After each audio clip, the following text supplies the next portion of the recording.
Commission on Election hihingi ng karagdagang 3 billion na budget para sa barangay at iski election.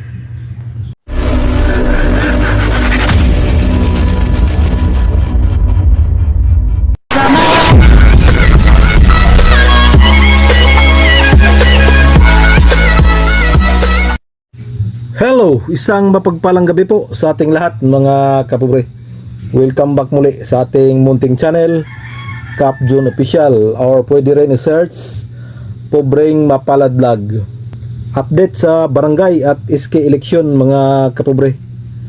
Commission on Election sa pamamagitan ng chairman na si COMELEC Chairman George Erwin Garcia ay hihingi ng karagdagang 3 billion na budget para sa barangay at sangguniang kabataan election.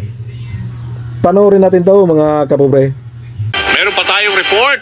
COMELEC hiniling ang 3 billion piso, 3 billion pesos kung matutuloy ang postponement ng barangay at sangguniang kabataan elections. Alam ko sa November 2 yan. So alamin natin ang balitang kumpirmado sigurado mula kay Steve Raz. Steve? Dani, hihiling ng karagdagang 3 bilyong piso ang Commission on Elections kung matutuloy man ang panukalang ipagpaliban ang 2026 Barangay at Sangguniang Kabataan Elections na nakatakda sa November 2. Paliwanag ni COMELEC Chairman George Erwin Garcia, kung iuurong ang isang BSKE, kinakailangan ng dagdag na pondo dahil madaragdagan ng mga botante, guro na magsisilbing electoral board members, mga presinto at iba pang election paraphernalia. Nauna nang lumutang ang mga panukala na pagpaliban muna ang nasabing eleksyon para magamit ang pondo sa kinakaharap na krisis ng bansa kung saan hindi naman tutuloy yung COMELEC kung aaprubahan ng Kongreso at Ehekutibo. Sa kabuuang 19 billion pesos na pondo para sa BSKE, sinabi ni Garcia na nasa 8 billion pesos na ang nagastos ng COMELEC kabilang ang 3 billion para sa pag-imprenta ng mga balota at 5 billion para sa iba't ibang kontrata. Ang matitibid naman na 11 billion pesos kung sakaling pagpaliban ng halalan ay ilalaan sana sa honorary ng mga guro, deployment, pagkasanay at iba pang gastusin ng COMELEC.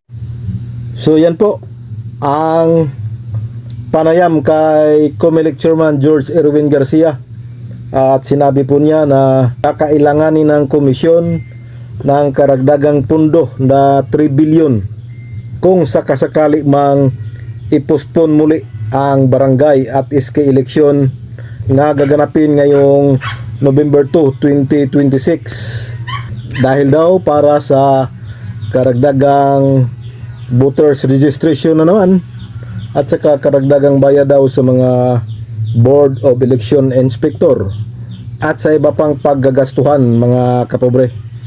So, shout out sa ating mga congressman. Paano na ngayon yan?